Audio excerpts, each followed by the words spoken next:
Mirëmbrëma, të nderuar teleshikues, nisëm edicionin informativ të orës 20 këtu në Klan Plus, pas pak në lajme do të ndiqni. Mira biznesit të vegjël do të mbyllen nëse në 1 prill do të fillojë aplikimi i TVSH-s prej 20%. Përmes një letre drejtuar qeverisja ta kërkojnë anullimin e vendimit duke paralajmëruar protesta. Tatimet ndërkohë njoftojnë shtimin e kërkesave për mbyllje apo pezullim aktiviteti. Qeveria ka paralajmëruar bllokimin brenda pak muajsh të importit të automjeteve më të vjetra se 10 vjeçare. Tregtarët e makinave të përdorura thonë se kjo do të çojë në rritjen e çmimit dhe blerësit i drejtojnë këtij tregu pikërisht për çmimet e lira. Rëndohet situata nga përmbytjet në zonën e Nënshkodrës, qindra shtëpi janë në ujë, ndërkohë që ushtria po kryen evakuimet e banorëve. Zona më e prekur është Oboti, rreth 2700 hektar tokë janë përmbytur. Dita ndërkombëtare e grave në Shqipëri nuk shënohet me marshime apo protesta për të drejtat e tyre. Sot në institucionet publike gratë ishin pushim. Ndryshe ndodh në botë, gratë protestojnë dhe organizojnë manifestime për të treguar fuqinë që kanë në familje dhe shoqëri.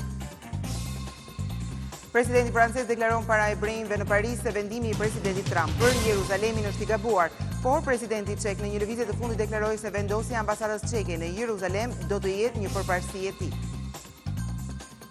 Firenze i ka dhënë lam të mirën kapitenit e ekipit të tyre të futbollit. Mira njerëz dolën në rrugë dhe duart trokitën në nderim të Davide Astorit, i cili u nda nga jeta për shkak të atakut kardiak.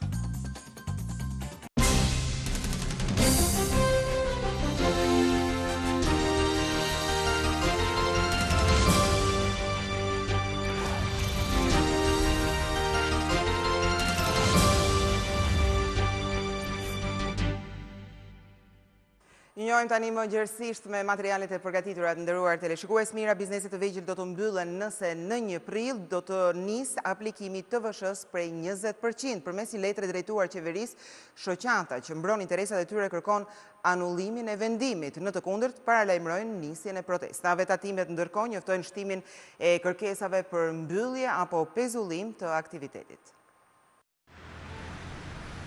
Shoqata e biznesit të vogël dhe të mesëm i kërkon zyrtarisht qeverisë të anullojë vendimin për futjen në skemën e TVSH-s të të gjitha bizneseve me xhiro vjetore mbi 2 milion lek deri në 5 milion lek, që nis nga 1 prilli. Në letrën dërguar Këshillit të Ministrave të siguruar nga Klan Plus, kjo shoqatë paralajmëron qeverinë se nëse nuk të riqet brenda 15 ditëve nga ky vendim, atëherë do të nisin protesta masive në të gjithë vendin.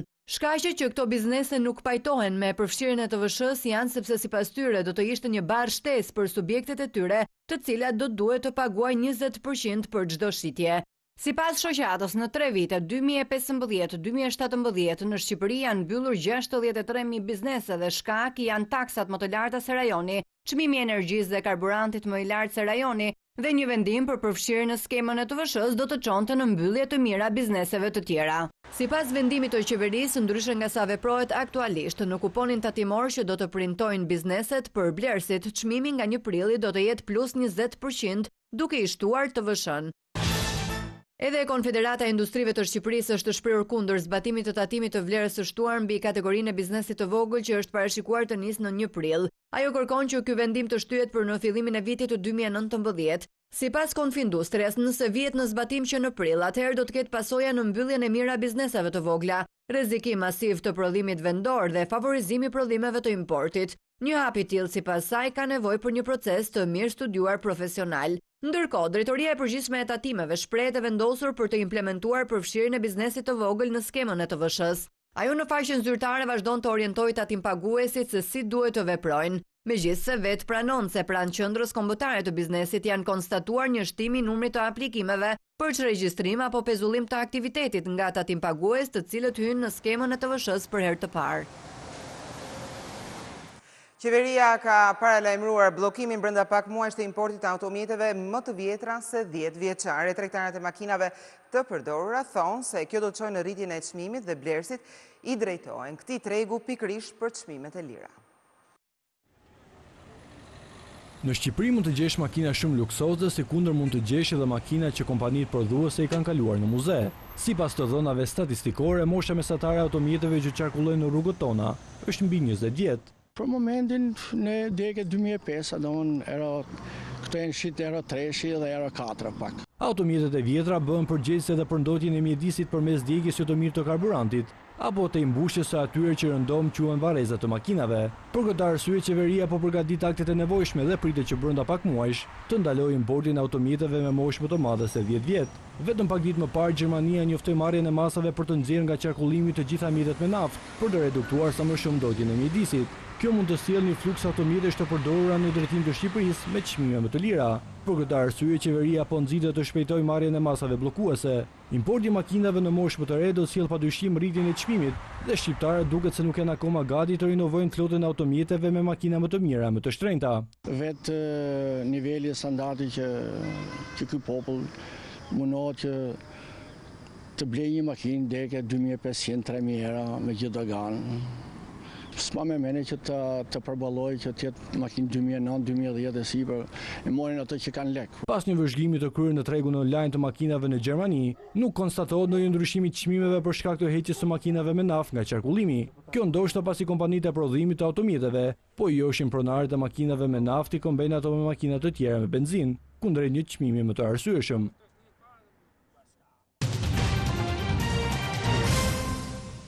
Vazhdon të jetë e rënduar situata e përmbytjeve në zonën e Nën Shkodrës. Qindra banese janë në ujë, ndërkohë që janë përmbytur 2700 hektar tokë. Zona më e prekur është Oboti. Shumë fshatra janë të izoluar nga përmbytjet në Shkodër. Probleme ka në njësitë administrative Ana e Malit, Dajç, Guri i Zi dhe në shumë fshatra, të cilët janë në pushtetin e ujit. Mëngjesin e sotëm një person tepër i sëmur është transportuar me varg për në qendrën shëndetësore. Niveli i ujit në këto zona ka arritur deri në 80 cm, ndërsa 150 shtëpi dhe 2700 hektar tokë janë të përmbytura. Të shallë nuk banë shumë ishtu, se ta në shpijet janë nuj. Falë brese vërsa lasi ka kalu kujnë me hinë shpi, po deri të shanë tanë të mëtën. Situata sot paraqitet shumë më vështirë se ditëtjerë. Çdo gjë është e mlume me ujë dhe lëvizja bën shumë vështirë. Ta shpallën gjendën e jashtëzakonshme. Se ka të nevojshme fshati apo. Vini hera ja, që thot nuk ka emergjenca, që thot për robotin, da jetojnë hera kjo që jetojmë, na të vini herë për ujë, ajo vjen me bas makine, na shef. Me çantën e përkrah. Banorët dalin nga banesat vetëm me varka për të furnizuar me ushqime, pasi lëvizja me mjete të tjera është e pamundur, ndërsa që prej ditës së djeshme një pjesë e fshatit Obot nuk ka as ujë të pishëm. Për mungesën e ndihmave ata i kërkuan llogari sot edhe ministrit të bujqësisë Niko Peleshi, i cili kishte shkuar për të parë nga afër gjendjen e krijuar.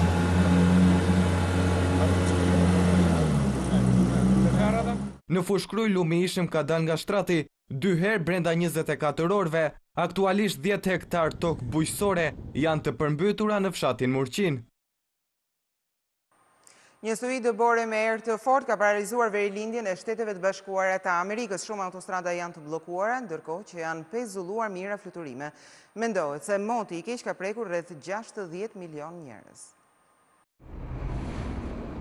Shtetet e Bashkuara janë goditur për herë të dytë brenda javës nga një stuhi dëbore, duke shënuar edhe viktimën e parë. Një 88 vjeçare ka humbur jetën mbrëmjen e djeshme pas rrëzimit të një peme nga era e fuqishme në New York. Në disa zona të këtij shteti, bora ka arritur në 30 cm, duke sjellë bllokim të rrugëve. Të dëmtuara kanë mbetur dhe linjat elektrike, të cilat kanë lënë pa energji 800.000 familje dhe biznese në New York dhe New Jersey. Situata e përrënduar është parashitur edhe në aeroporte, ku 2000 fluturime janë pezulluar si pasojë e stuhisë së fortë që vijon drejt veriut të Shteteve të Bashkuara. Sipas parashikimeve, moti i keq pritet të prek rreth 60 milion njerëz. Një fëmijë ka humbur jetën në një aksident tragjik në Durrës, një automjet ka përplasur për vdekje 4 vjeçarin teksa ishte duke kaluar në anën tjetër të rrugës. Sipas policisë, makina që përplasi fëmijën është tip Opel me targa zvicerane, ndërkohë që drejtuesi u largua nga vendngjarja. Ai është vetë dorëzuar pas pak kohe në polici.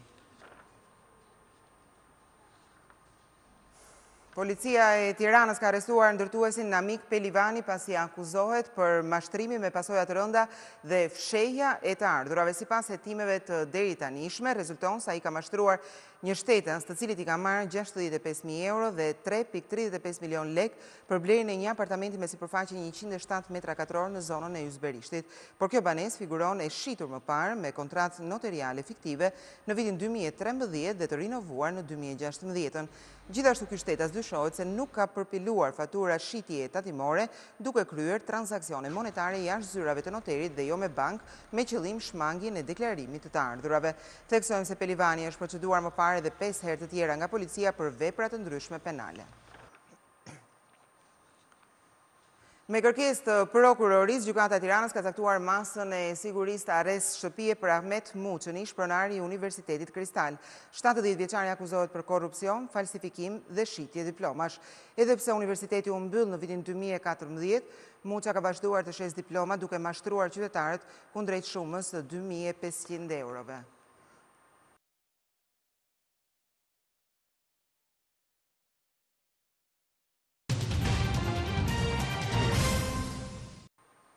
Ambasadorja kroate në Tiranë deklaron për Klan Plus se Shqipërisë duhet I hapen negociatat për antarësim në Bashkimin Evropian. Kroacisë ju deshën 10 vite negociata me Bashkimin Evropian për të arritur në antarësimin e plot në familjen evropiane, si shteti I parë nga Ballkani Perëndimor. Kroatët ndëshkuan me burg kryeministra, ish-ministra dhe zyrtarë të tjerë të lartë përpara këtij vendimi të Brukselit. Ambasadorja e Kroacisë në Tiranë Sanja Bujas Juraga thekson për Klan Plus se nëse në qershor Brukseli nuk voton për hapjes së negociatave, ky vendim I gabuar do të sillte pa kënaqësi te shqiptarët, të cilët presin prej vitesh një vendim pozitiv. Opinioni im personal është që keni arritur disa rezultate pozitive në reformën në drejtësi dhe në kushtet e tjera, madje jeni më përpara se disa shtete që I kanë hapur tashmë negociatat. Ju duhet të vijoni diplomacinë intensive për të bindur shtetet skeptike. Unë jam optimiste për një vendim pozitiv në qershor. Nëse kjo nuk ndodh, ky do të ishte një vendim I gabuar I shteteve të tjera anëtare që do të sillte pa kënaqësi të mëdha tek njerëzit e thjeshtë këtu. Gjithsesi, ju pret një rrugë gjatë dhe e vështirë drejt antarësimit të plot.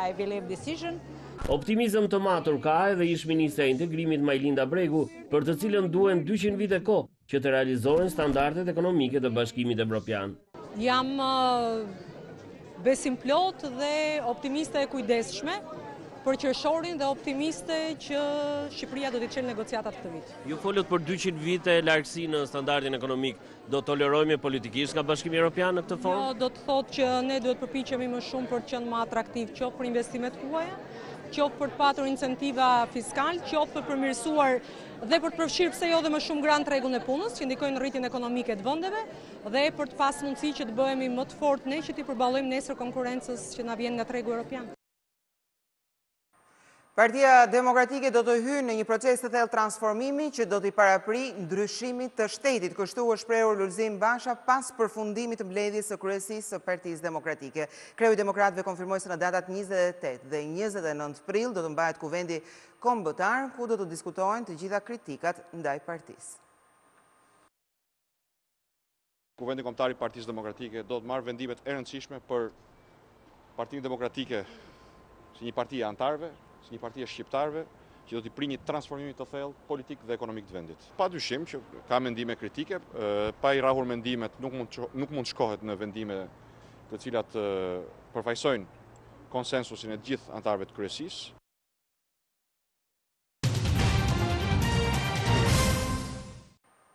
Një marshim I vakët u zhvillua sot në ditën e gruas në administratën shtetërore, apo edhe në bizneset të ndryshme, gratë sot bën pushim, ndërkohë që tjetër atmosferi ishte në Kosovë, ku gratë protestuan për të drejtat e tyre. Dita ndërkombëtare e grave në Shqipëri nuk shënohet me marshime apo protesta për të drejtat e tyre.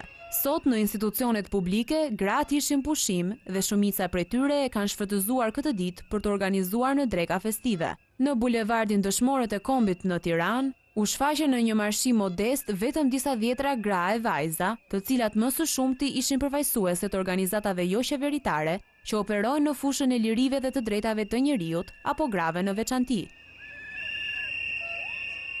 Për kujtimi I 8 marsit, më shumë ishte një paradë urimesh, lulesh dhe fotografish në rrjete sociale, ndërkohë që politikanët bën ritualin e takimeve të kortezisë, duke bërë apel për më shumë angazhim në mbrojtjen e lirive dhe të drejtave të grave.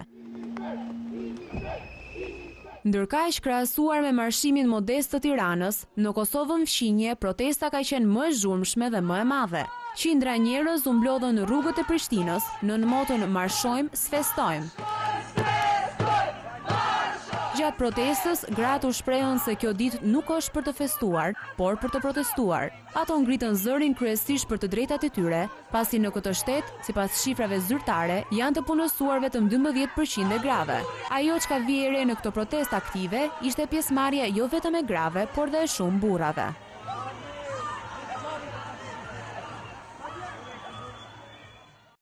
Në shumë vende të botës, dita e 8 marsit është shfrytzuar nga sindikatat dhe organizatat e grave për të protestuar për lirit dhe të drejtat e tyre. Marshimet më të mëdha janë shënuar në Spanjë, ku një grev 24 orëshe ka shkaktuar paralizimin edhe të transportit hekurudhor. Gratë në Spanjë kanë vendosur të protestojnë kundër pabarazisë gjinore, duke mos shkuar në punë. Brenda 24 orëve, gratë kanë refuzuar të punojnë dhe madje kanë nxitur njëra tjetrën që të mos shpenzojnë para për të bërë blerje të ndryshme. Gjithashtu, shërbimi hekurudhor do të jetë i paralizuar, pasi Ministria e Transportit ka deklaruar se 300 trena nuk do të operojnë në ditën ndërkombëtare të gruas. Kjo grev 24 orëshe është organizuar nga 10 sindikata për të drejtat e grave. Ndërkohë, marshimet kanë nisur që në orët e vona të mbrëmjes së kaluar, ku qindra gra kanë marshuar me sloganin "Nëse ne zgjedhim të ndalojmë, edhe bota do të ndalojë me ne". Por protestat e grave vazhdojnë dhe në Itali. Në Milano, rreth 2000 njerëz, ku mes tyre vihej re pjesëmarrje e shumë studentëve, dolën në rrugët e qytetit me pankarta në duar për të protestuar për të drejtat e grave. Gjithashtu, gratë kanë marshuar dhe në Turqi. Në Ankara, qindra gra kanë kërcyer dhe kanë kënduar në rrugët e qytetit, teksa mbanin pankarta në duar ku shkruheshin "Do të jetojmë të lira". Gratë janë organizuar në protesta dhe në Kosovë, ku njerëzit kanë marshuar në rrugët e Prishtinës. Ministria e Shëndetësisë ka një plan për zgjidhjen e problemit të mungesës së mjekëve në spitalet rajonale. Vitin tjetër do të punësohen në qytetet e vendit të gjithë specializantët. Kujtojmë që një fëmijë vdiq në Tepelen pasi nuk kishte pediatër. Pas publikimit një ditë më parë nga Klan Plus të shqetësimit për mungesën e mjekëve specializantë në Spitalin e Kavajës, Ministre e Shëndetësisë Ogerta Manastirliu ka pohuar se specializantët që do të dalin nga universiteti në vitin 2019 do të shërbejnë në spitalet rajonale. Takova brezin e parë të mjekëve specializantë, unë i bëra një thirrje. Jeni të gatshëm të punoni aty ku është e nevojshme në vim të zbatimit kontratave që keni me ne, por jo vetëm. Dhe të gjithë njëherëzi shumë të kënaqur u përgjigjen po, ne duam të kontribuojmë në sistemin tonë shëndetësor dhe duam ta çojmë ato përpara. Mungesa e mjekëve specializantë nuk është një problematik vetëm në Kavaj, por edhe në spitalet të tjera të vendit. Pak ditë më parë, një fëmijë 10 vjeç humbi jetën në Tepelen për shkak të mungesës së mjekut pediatër. Një mënyrë stimuluese për plotësimin e stafeve në spitalet rajonale do të jetë rritja e pagave. Një premtim ky të cilin e dha sot ministra Manastirliu gjatë takimit me mjekët dhe infermierët në kuadër të ditës ndërkombëtare të gruas. Komuniteti rom është më i diskriminuar në Shqipëri, edhe pse numri më i madh i ankesave lidhet me mos përfitimin e banesave sociale. Në listën e denoncimeve të tyre ka qenë edhe një bar kafe në Tiranë që ka refuzuar të ofrojë shërbimin një romi. Romët vazhdojnë të jenë kategoria kryesore e ankuesve pranë Komisionerit kundër diskriminimit, ndër arsyet kryesore pse janë drejtuar këtij institucioni është pikërisht diskriminimi në përfitimin e banesave sociale. Sipas komisioneres Irma Bajraku, atyre shpeshherë mohon shërbimet si nga zyrat e shtetit ashtu dhe nga kafenet apo ambientet e argëtimit. Fusha e ofrimit të mirave dhe shërbimeve, ku vendin kryesor rrezon çështje që kanë të bëjnë me strehimin, çështje që kanë të bëjnë me ndihmën ekonomike dhe kryesisht kanë të bëjnë me çështje e komunitetit rom dhe egjiptian për strehimin. Ashtu si në çdo vit zgjedhor, edhe në 2017 ka pasur një rritje të numrit të ankesave për shkarkim nga puna për bindje partijake. Pranë komisionerit janë shënuar dhe raste kur gratë janë larguar nga puna për shkak të bindjeve politike të partnerit. Përgjithsisht, kur ka zgjedhje, qofshin këta të përgjithshme apo vendore, ka pas një hapësire kohore të caktuar, ka një rritje të numrit të ankesave për bindjet politike, por vazhdojnë të mbajnë të njëjtin ritëm edhe për shkaqe të tjera, domethënë. Ndikon disi. Sipas raportit vjetor të Komisionerit kundër diskriminimit, Tirana është qyteti nga ku ka ardhur numri më i madh i denoncimeve. Nga 205 ankesa të mbërritura në adresë të Komisionerit janë gjobitur 10 institucione, por edhe një lokal privat, megjithatë vlera e tyre mbetet modeste.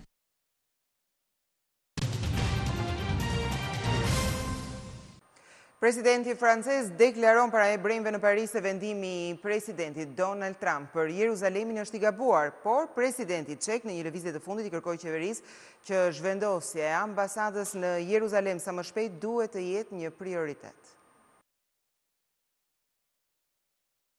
Një ditë pas deklarimit të ambasadores amerikane në Kombet e Bashkuara Nikki Haley se administrata Trump ka filluar procesin e ndërprerjes së ndihmave financiare për shtetet që me 21 dhjetor të vitit kaluar votuan kundër në Kombet e Bashkuara për Jeruzalemin kryeqytet të Izraelit, ka ardhur reagimi i ashpër francez. Presidenti Emmanuel Macron në një takim me komunitetin hebrej në Paris tha se ky vendim i Trump ishte i gabuar dhe nuk do të ndiqet nga Franca. Kreu i shtetit francez tha se nuk mendonte se Trump ka ndihmuar në zgjidhjen e konfliktit midis izraelitëve dhe palestinezëve, madje ka shpërsuar më tej konfliktin mes tyre. Macron tha se nëse Franca do të bënte të njëjtën gjë, do të humbiste statusin e ndërmjetësit të ndershëm, kaq i dobishëm për të negociuar paqen në rajon. Një status që sipas presidentit francez Shtetet e Bashkuara nuk e gëzojnë më. Qëndrim të kundërt ka marrë në orët e fundit në prag të betimit për mandatin e dytë presidenti çek Miloš Zeman, i cili ka deklaruar se lëvizja e ambasadës së vendit të tij në Jeruzalem është një ndër përparësitë kryesore.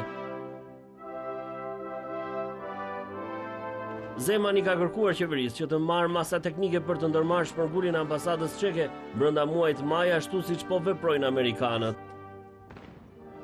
Republika Çeke ishte një ndër 35 shtete që nuk votuan kundër Shteteve të Bashkuara në Kombet e Bashkuara. 73 vjeçari Miloš Zeman, sapo betuar si presidenti i Republikës Çeke sot në kështjellën e Pragës, ka dalë kundër politikës së përbashkët evropiane jo vetëm në rastin e Izraelit, por edhe duke mos marrë asnjë refugjat nga lindja e mesme, si dhe duke mos vendosur sanksione ndaj Rusisë pas aneksimit të Krimes. Serbia i prish orën Evropës për shkak të bllokimit të rrjetit energjetik të Kosovës. Orët elektronike kanë ngelur 6 minuta prapa. Mosgjenerimi i energjisë në këtë rrjet shkaktoi modifikime të frekuencës së elektricitetit që ngadalsoi orat në të gjithë kontinentin. Të gjitha orat elektronike në Evropë kanë mbetur 6 minuta prapa dhe shkaku qëndron pas Kosovës dhe Serbisë. Alarmi jepet nga organizmi i sistemit të energjisë së kontinentit evropian ENTSOE, i cili kërkon zgjidhje politike të menjëhershme mes dy vendeve për të shmangur problemet që po i shkaktojnë të gjithë frekuencës zinxhir prej 43 operatorësh në rrjetin e transmetimeve në vendet evropiane. Vonesa prej 6 minutash ka nisur që në mes të muajit janar dhe ka goditur të gjithë zonën e ashtu quajtur të sinkronizuar. ENTSOE shpjegon se frekuenca e energjisë në Evropë është 50 Hz dhe kjo është konstante dhe normale në të gjitha vendet.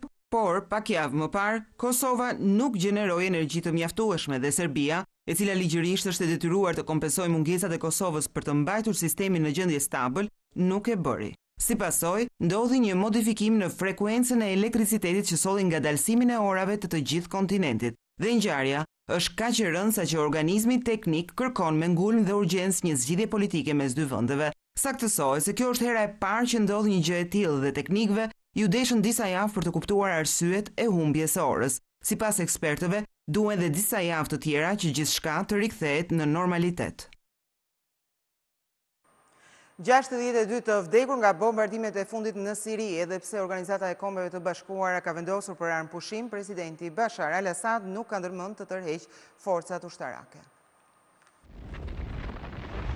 Vijon masakre e civilëve në Siri. 62 është numri i viktimave, ndër të cilët 8 fëmijë gjatë bombardimeve të fundit në qytetin që ndodhet në afërsitë e Damaskut. Lajmi bëhet i ditur nga Observatori Kombëtar për të Drejtat e Njeriut Ondus, i cili shton se ofensiva e nisur ditët e fundit në gutën lindore nga forcat siriane dhe aleatët kanë arritur të rimarrin rreth 50% të kontrollit të territorit. Sipas dëshmitarëve, bombardimet më intensive janë shënuar mbrëmjen e kaluar në zonën e Arasta, Sakba dhe Interma. Deri tani numri të vrarëve në Guta është 867, nga të cilët 186 janë fëmijë. Bombardimet dhe konflikti mes forcave rebele dhe forcave qeveritare dhe aleantëve nisën në 18 shkurt, ndërkohë që rezoluta e Organizatës Kombeve të Bashkuara për armëpushim 30 ditor u vendos në 24 shkurt. Rezoluta ende sot vijon të mos respektohet. Krimi ka pushtuar kryeqytetin e Venezuelës, Caracas. Të gjitha që dyqanet dhe bizneset janë mbyllur nga frika e plaçkitis, ndërkohë që jeta e banorëve pothuajse është e paralizuar. Kryeqyteti i Venezuelës, Caracas, është në kolaps. Mbyllen dyqane e restorante, shtohet kriminaliteti, nuk ka më ushqime dhe njerëzit kanë nisur të largohen në shtetet fqinje. Familjet kanë arritur të ushqehen vetëm një herë në ditë, pasi nuk ka më ushqime dhe supermarketet janë boshatisur pothuajse plotësisht. Dhe për të marrë ato që ka mbetur, ende radhët janë shumë të gjata. Banorët e kryeqytetit të Venezuelës thonë se tashmë kanë frikë të dalin, pasi vjedhjet dhe krimet janë rritur në mënyrë të theksuar. Është autovendosur nga banorët një armëpushim i cili bën që në orën 19 të mbrëmjes mos të dalë më askush nga shtëpia për të mos rënë pre e dhunës. Ekonomia është në kolaps dhe inflacioni ka arritur në 2400%, ndërsa ndërprerjet e energjisë elektrike dhe ujit janë gjithnjë më të shpeshta dhe rreth 70% e të rinjve nuk shohin më asnjë shpresë për të qëndruar në vendin e tyre.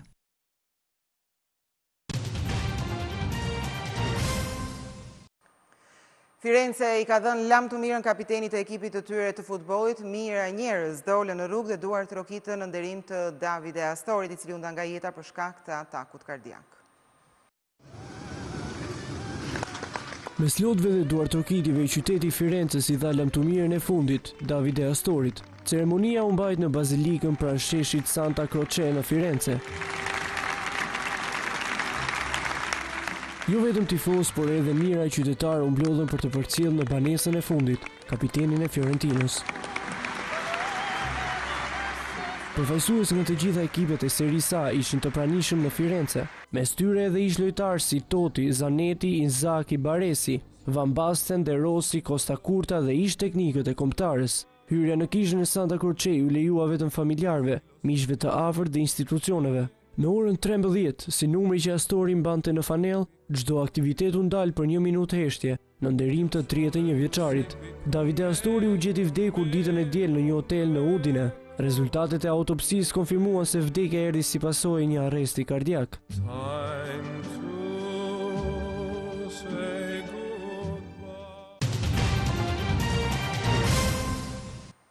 Aktoria e Hollywoodit Megan Fox i përkushtohet modelimit. Ajo është përzgjedhur nga kompania Fredericks për të reklamuar linjën e re të veshjeve.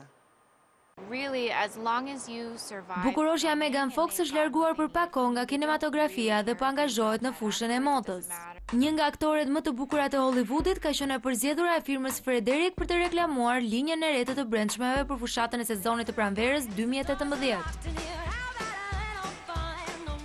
31 vjeçarja ka treguar edhe këtë radhë se ka një fizik tepër të bukur dhe gjithmonë brunja duket shumë mahnitëse. Mariah Carey është gati për të punuar me albumin e saj të ri. Pas mbylljes së kontratës së mëparshme, ajo po bashkëpunon me kompaninë Rock Nation të yllit të hip-hopit Jay-Z. Unë jam në studio duke filluar një album me muzikë të rregullt, që do të thotë se s'po bëj album festiv për Krishtlindja.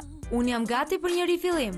Po punoj me Rock Nation dhe kjo është e mrekullueshme, thot Mariah Carey. Këngëtarja ka punuar dhe më përpara me Jay-Z. Ky është një projekt fillestar dhe këngët sapo kanë filluar të prodhohen.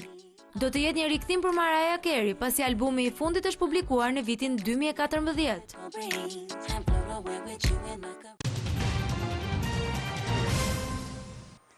Shumë njerëz preferojnë që të ekspozohen ndaj të tjerëve duke nxjerrë në pa vete, ndërsa për të tjerët këta janë mendjemdhënë, për studiuesit janë persona me probleme emocionale dhe shpesh edhe depresiv. Të gjithë ata që kanë tendencën të flasin më së shumti për veten e tyre kanë probleme emocionale. Ky është përfundimi në të cilin kanë dalë shkencëtarët e Universitetit të Arizonas. Gjatë studimit u analizuan sjelljet e 4700 personave në Amerikë dhe Gjermani. Bëhet e ditur se personat që përdorin për emrin unë shpesh gjatë të folurës nuk janë egocentrik apo mendjemëdhenj. Në fakt, këta persona kanë tendencën të përjetojnë më shumë probleme emocionale se të tjerët, të tilla si ankthi apo depresioni. Kjo sjellje vjet re tek ata persona të cilët brenda një dite përmendin deri në 2000 herë fjalën si unë, mua, prej meja. Këta njerëz kanë tendencën që të inatosen më shpejt se të tjerët dhe janë më të prirur që të kalojnë në depresion. Shkencëtarët tregojnë se arsyeja pse narcisët zgjedhin të flasin më shumë për veten e tyre është pasi duan t'i fshehin të tjerëve problemet që kanë me veten. Nderuar teleshikues, ishte gjithçka e përgatitur për këtë edicion lajmesh. Faleminderit për vëmendjen tuaj. Bashkë mirupafshim.